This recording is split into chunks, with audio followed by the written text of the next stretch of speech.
Welcome to episode 1 of the Dynamic Interview Series. This is presented by me, Judah Rinzel of Dynamic Spark, where we spark growth in small to medium-sized businesses by building custom websites in order to reach the company's ideal customers and turn them into loyal advocates. Today, I'm here with Dan LaCloche of DLC, and so we're going to get right into it. So first off, Dan. Yeah. Do you have like a 30-second elevator speech or something that you kind of bring up in networking? Yeah, I kind of do. I'm still kind of working on it, but essentially what my business does is I help overwhelmed marketing teams create video content for their marketing campaigns. So in other words, I work with marketing teams who may not have like an internal video person, so they partner with me to create the video piece that then they can plug into their campaigns. So is that usually just you, or is that like a group of people? A lot of times it's just me. A lot of times they have sort of the strategy all set out. They just need somebody to make that one little thing. Other times, bigger projects require more people, a lighting person, a grip, all the extra people around. So mostly it's me, but a lot of times it can be a group of us. So is that something that it comes to you that you're directing, or is that something that usually someone in the marketing department oversees and kind of directs on their end? What do you mean? So the idea, they come to you with an idea that they have a certain need, then do you kind of take that from there, or is it something that they're kind of coming up with the concept and trying to work through? It can be all over the place. Sometimes I just get a call and a business owner says, we need a video, and that's it. They just know they need video. So then I have to put on my Sherlock Holmes hat and try to figure out, I sort of work backwards from there. It's like, well, what's the goal of this video? What are you trying to accomplish with video? Because sometimes they don't actually even need a video. Like I've had people come to me and say, I need a video. And it turns out the content they really needed was like just a well-written blog post or something like that. So I have people coming to me and just asking, hey, we need a video. So at that point, I'm sort of, what kind of video do you need? Is this for a product? Is this for a service?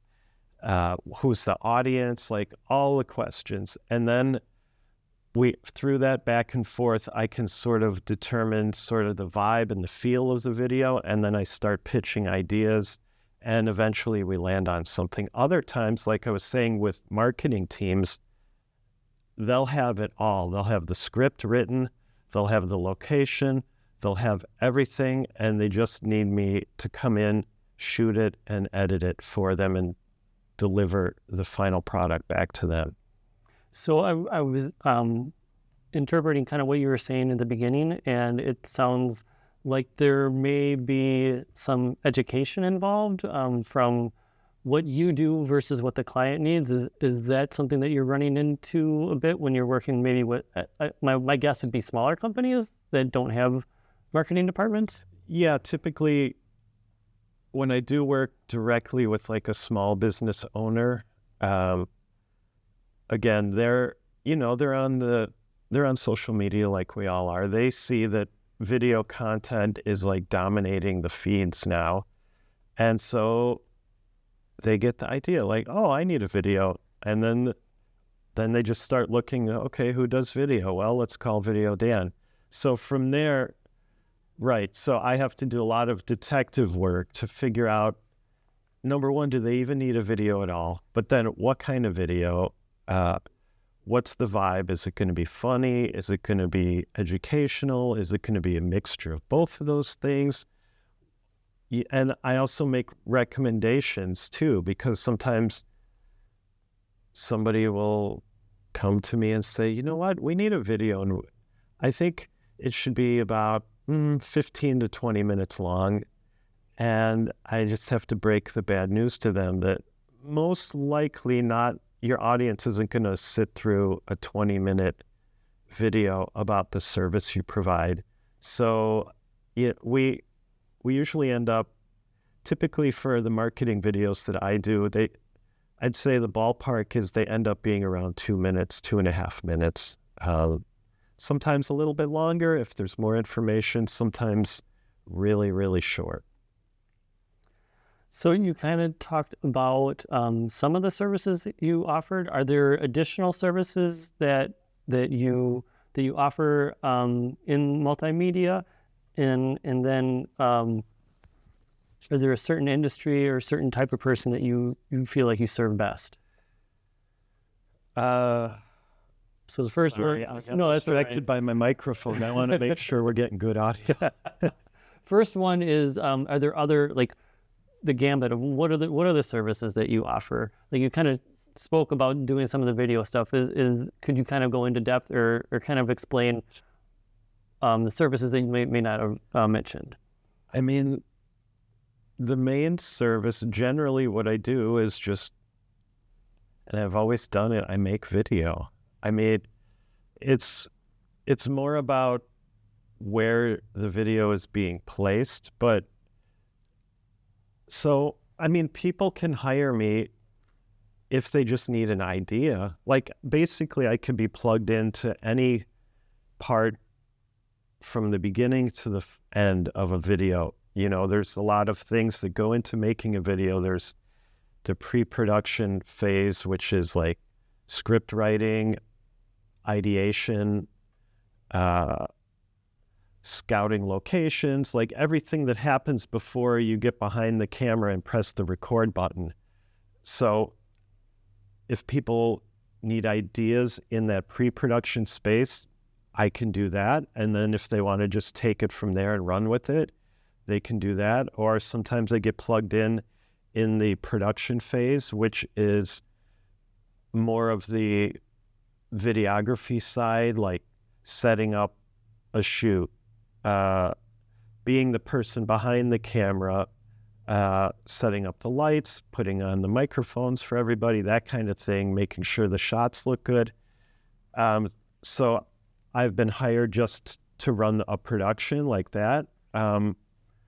I can do, you know, I've been doing this for so long. I've had so many different roles. So I could be, you know, I have a shoot. We were just talking before. I have a shoot where I'm being hired just to be the producer on set. So there's already going to be a videographer there, a lighting person there, the talent. It's going to be an interview situation. So it'll be all set up. And my job there is just to sort of run the whole production, be that point person that can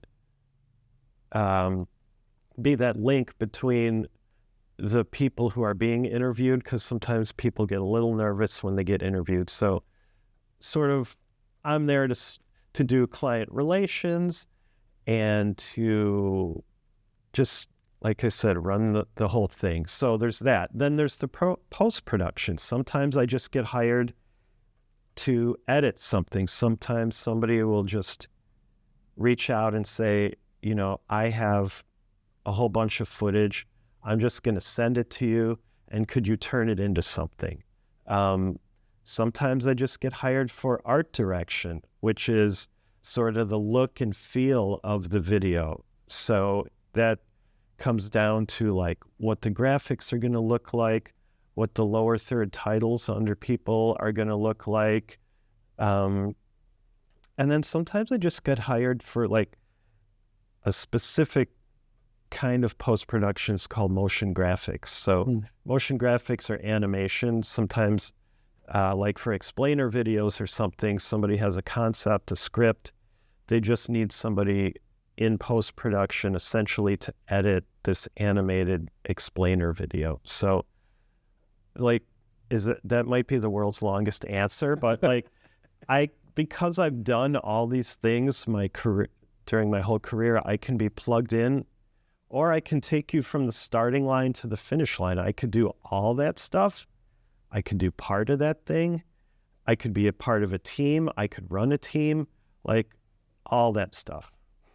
So is there a certain area that you serve best, or is there like a niche that you prefer to focus on? Or, I mean, what you kind of described is pretty broad, but is there a certain area that like is your area of expertise, or something that you want to continue to focus on more above other areas? You know, I've asked myself that question over the years many times and I kind of like doing it all, but I guess the answer I've sort of landed on is I like telling stories. So whatever I need to do as part of a project to help tell a good story, I like doing that. Like, if it's the whole thing, I do that. Like, but it's all in service to telling a good story. Because for me, in my opinion, people will forgive less than perfect video quality. People will forgive, you know, if somebody bumps into their microphone like I might be doing right now. Probably not, though. They'll forgive that kind of stuff. But what really hooks people is a good story.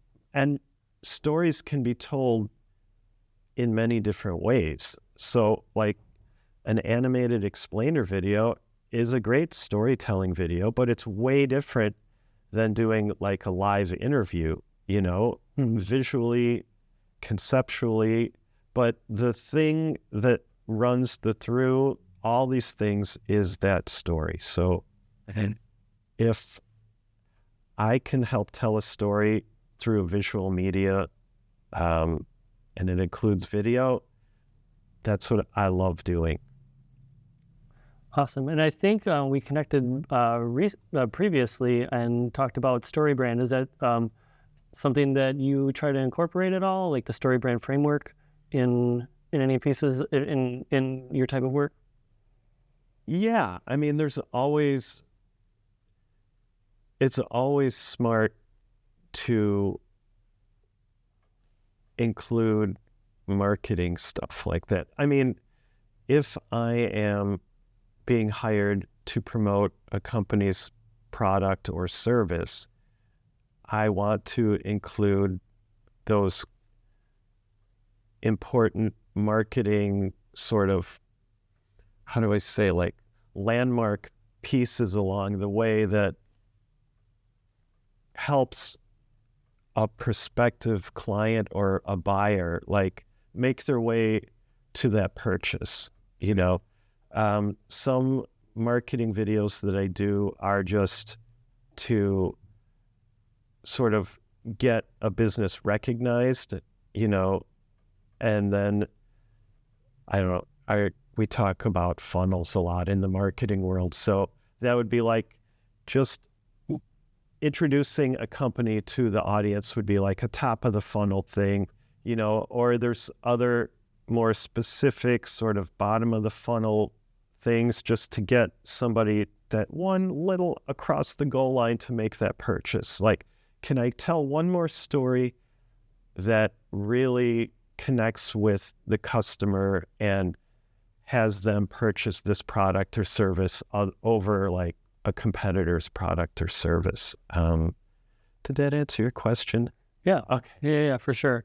And I guess talking about story a little bit more, I'd be interested in hearing, like part of the story is like, what's your why? So could you go into a little bit of detail of why you do what you do? What is the passion behind DLC and why are you doing like video? Well, it's funny because I do reflect on these questions a lot on my own, but why do I do?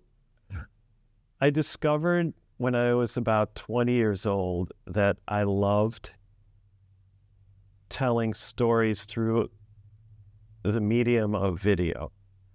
And so I found a way, I found a career that where I could tell stories through video. I mean, it's not, Hollywood stories. It's not feature-length films, but these are little sort of hidden gems that I find, stories about a business or about a particular product that they're selling.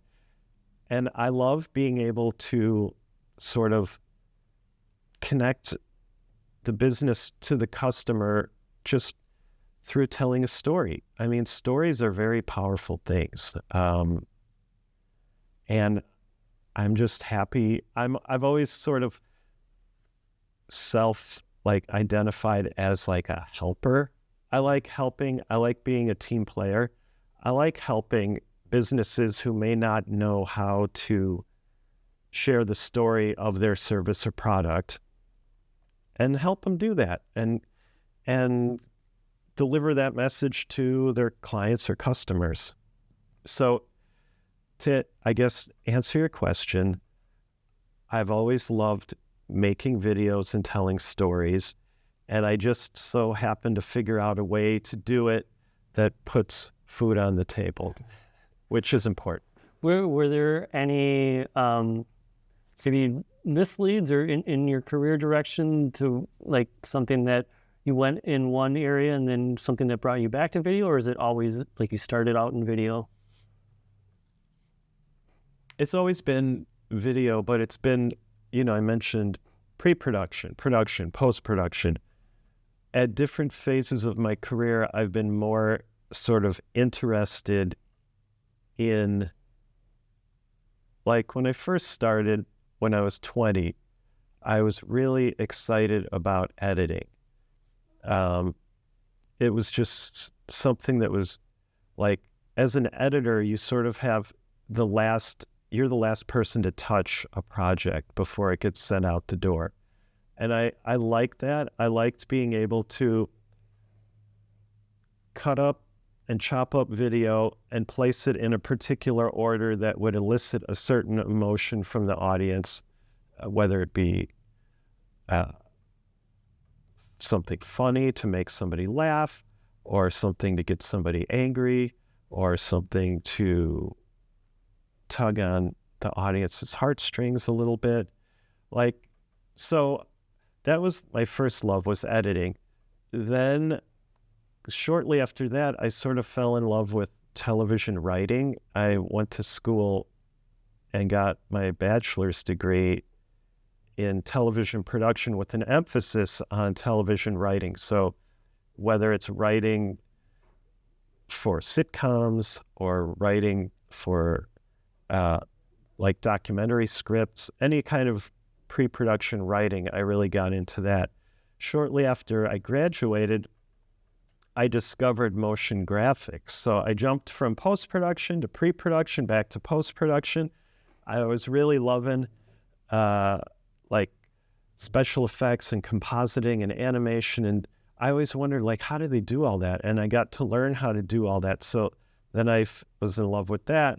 But then I realized in the post-production phase, if you don't have quality video being handed to you as the editor, there's only so much you can do. So then I started really digging deeper into the production phase, like the videography, the cinematography, all the things that come with the different lenses and film speeds and how that impacts the viewer and framing shots and the aesthetics of a well-shot production.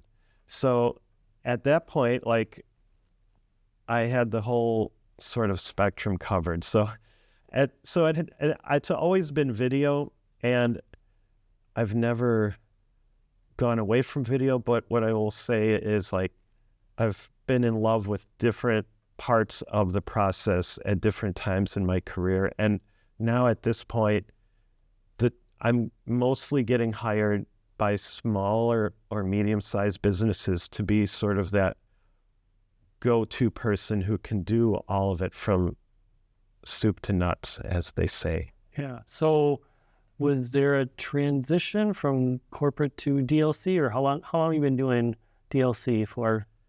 Or can you kind of elaborate on that? Yeah, it's sort of kind of, and the name of the company has morphed a couple times over the years, but when I first moved to the Madison, Wisconsin area, about actually 20 years ago this month, I was really into the post-production sort of motion graphics and things, but I wasn't able to get enough work in that specific area.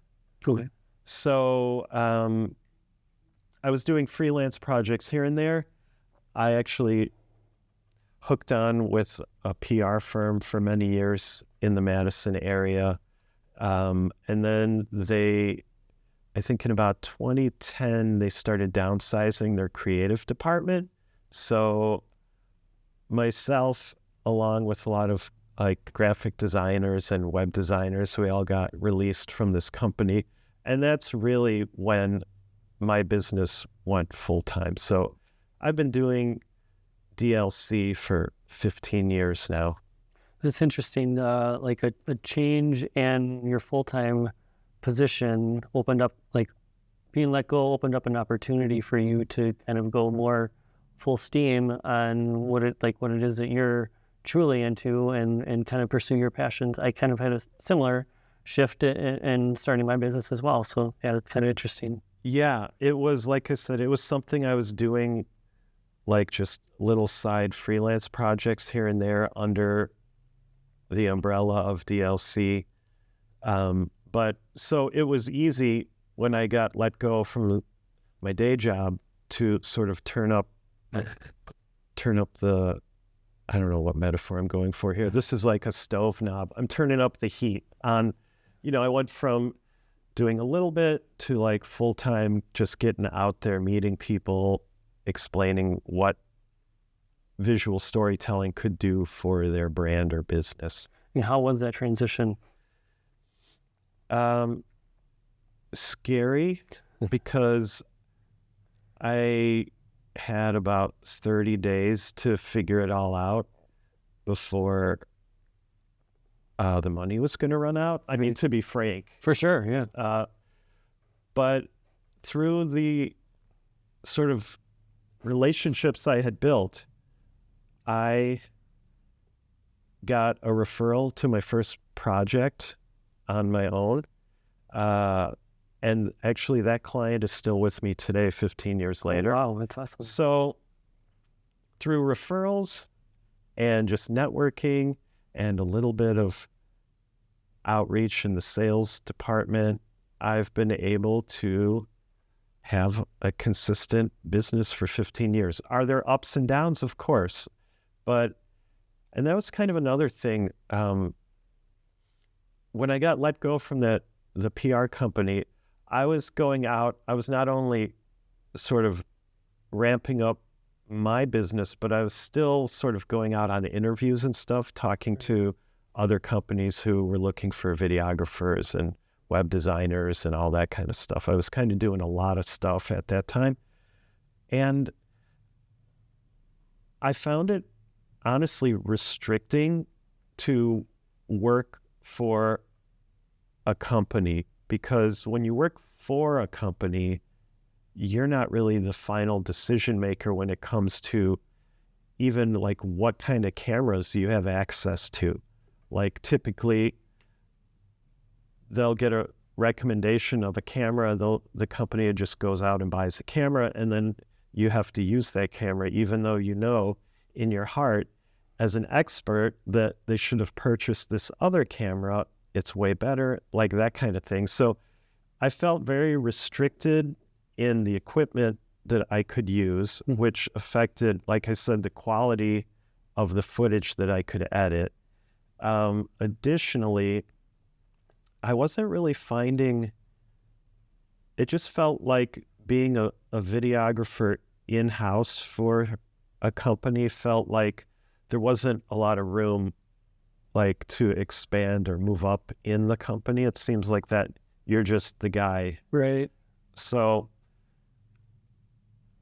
I mean, so there's a lot more freedom, obviously, doing it, running my own business. It can be a little scary sometimes when, you finish a project and you don't see the next one on the horizon anywhere. But like I said, 15 years and still going. It's awesome. Yeah, thanks. So you talked about some of the challenges in a corporate setting. What are some of the biggest challenges that your clients have, and how are you able to help them solve those?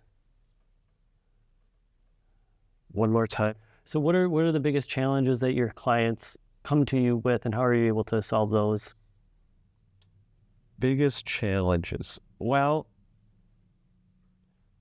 I mean, the glaringly obvious one is, I hate to boil it down to something this simple, but it's just like, we need video. You make video. Make me video. Like, Caveman. Yeah. right. They want a video. They don't know why they want it or why they need it. They just see it.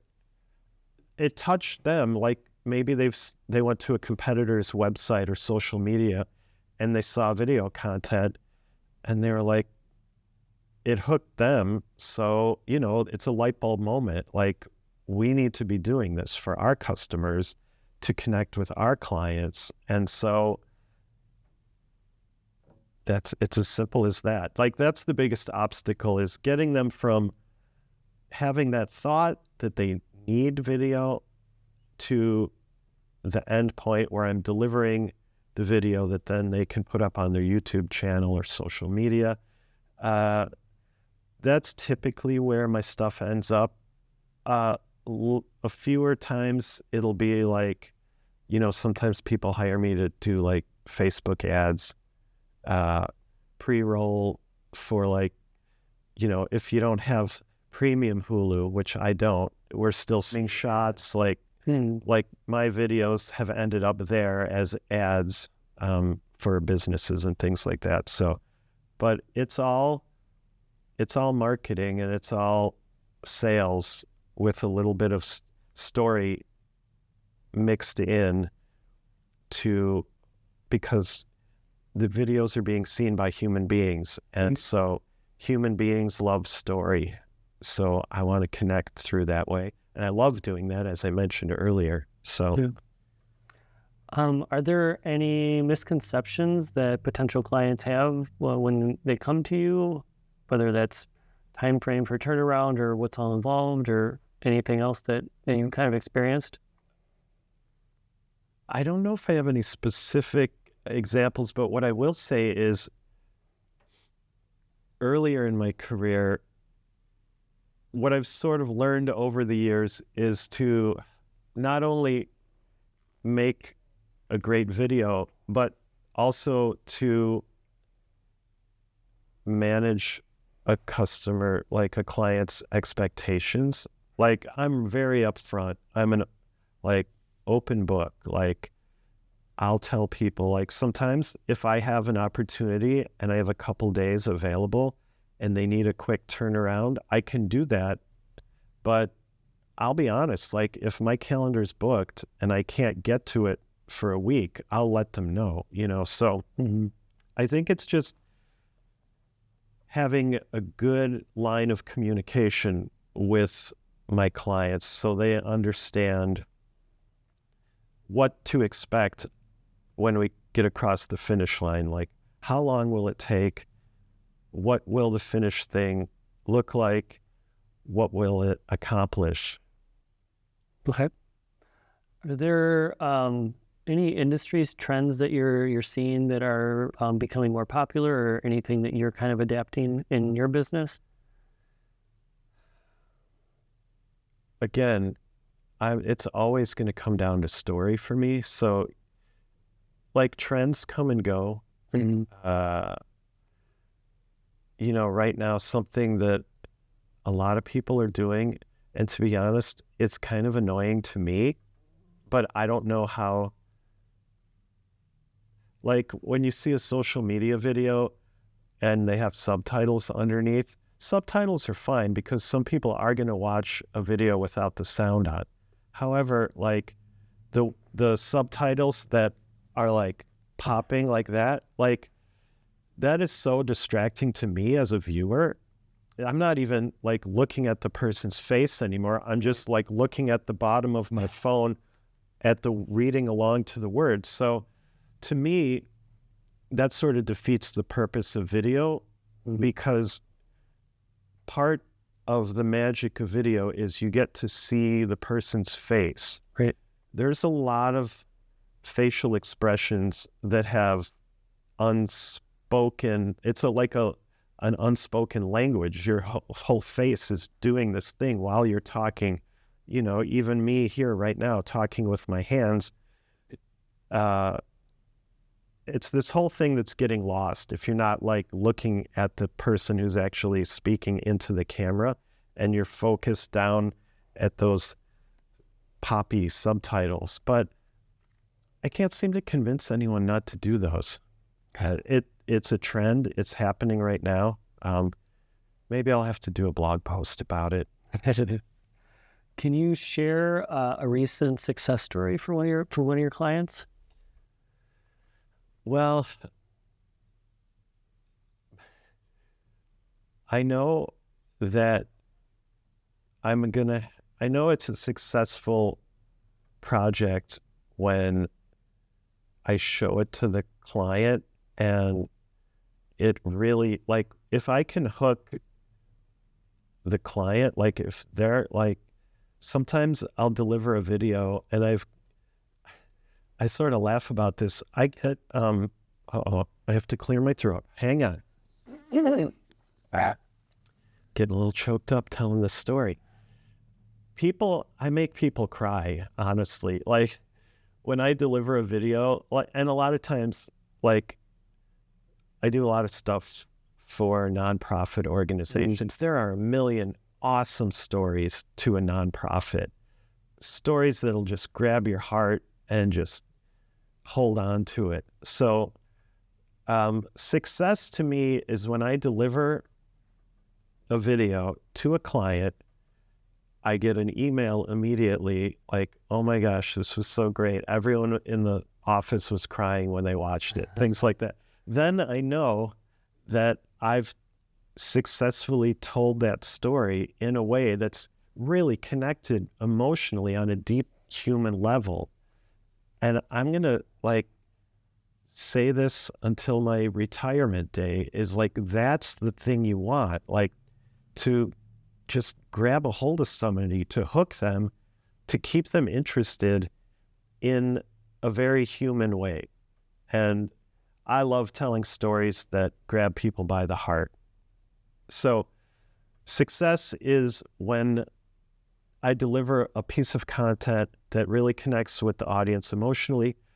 To a lesser extent in my world, it's, then their marketers, the internal marketing team takes that and puts it up on YouTube and then starts measuring analytics and ROI and all that kind of stuff that the metrics can talk about. Like, if a video, like a lot of videos I've done for clients have gotten over hundreds of thousands of views,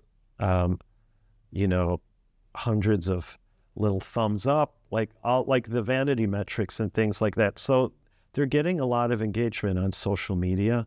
So I guess if I was more of a numbers person, that would excite me to know that making a visual story can get more eyes on a video, can get you connected in a deeper way to the human beings who are your customers.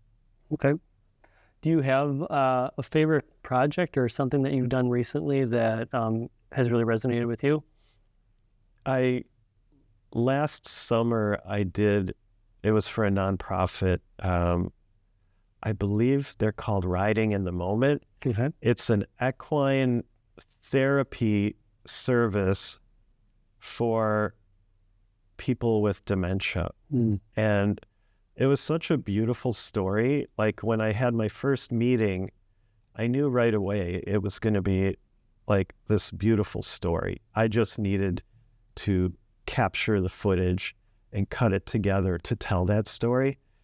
And, you know, when I work, you asked earlier, I typically work on my own, but when I'm getting to the end, to the finish line of a video, my wife, who I met in college, we both graduated with the same degree in television production. Mine was more of an emphasis in writing. Hers was more of an emphasis in producing. I will show her the draft before I send it off to the client. And when I can make my wife cry, that's when I know that, you know, because So you want to make your wife cry. only the happy tears. Right, Yeah. definitely. So like if I can get her, somebody who has been in the video industry as long as we have, if I can hook her into a story, then I know it's good. Awesome. And what career is your wife in? So she helps with DLC. So she works in DLC. She also is very entrepreneurial. So she has her own business as well, completely in a different world from video. She owns a tea company. That's interesting. Yeah. All right. I do have some rapid fire questions. Before we get into that, though, is there anything else you want to share about your business, or is any questions I didn't ask that you wanted to cover about whatever it is you do or what you enjoy? No, I think we really got to the heart of it. I mean, I describe myself as a simple person. Like my brain works, I grab onto icons. So I like making videos. I like telling stories. I like helping businesses do that thing so they can have a closer connection with their audience. But I probably have said that 14 times already. In different ways, maybe. All right. Some rapid fire questions at the end. Okay. So hopefully this will work. I'm not a very rapid person. This first one might be a little difficult. Do you have a favorite dad joke? Yes, but I don't want to say it here. Fair enough. I have a few. To be honest, my dad did tell me that joke when I was younger, but it's not appropriate for this venue. Not appropriate. Oh, gotcha. Okay. Where did you go to school for college? I went to Columbia College, Chicago. Actually, before that, I went to a small community college for a couple of years, then transferred to Columbia College when I figured out that I loved video, because they're essentially the biggest film and video school in the Midwest. Okay. And I grew up in the Chicago area, so Columbia College, Chicago. Okay. Rapid. Do you have a favorite sports team? I'm a baseball guy, and coming from the Chicago area, I'm a Cubs fan. Okay. Probably not a whole lot of Sox fans. They haven't been the greatest recently. Okay. Coffee or tea? Well, tea. My wife owns a tea business, so I have access to 30 different kinds of tea. If you said coffee, probably don't promote this video to your wife then, if that was the case. Do you have a favorite local restaurant? Sorry, just fixing the mic a little bit. Favorite local restaurant? That's going to be hard. You know what? Right now, I'm into Miko Poke. Okay. I like poke bowls. They're on Monroe Street, close to home, and I'm sort of trying to eat healthier these days. So yeah, poke. Okay. Book or a movie? Oh, movie. Movie. Okay. I don't read very much. Is there a TV series you're currently watching? You know, we just finished Severance. Okay. Which is great. Which platform is that on? That is Apple TV Plus. Okay. They're just wrapped up their second season, and I highly recommend it. It's very bingeable. Okay. Awesome. last one, favorite pizza topping? Well, if I'm excluding my healthy kick that I'm on right now, I guess I would say pepperoni. Pepperoni. Yeah. One of the classics. Yeah. Well, Dan, I appreciate you taking the time today, and it was a pleasure getting to know more about you and your business. So thank you. Thank you very much for taking the time. Yeah, thank you. This was great. All right. Bye.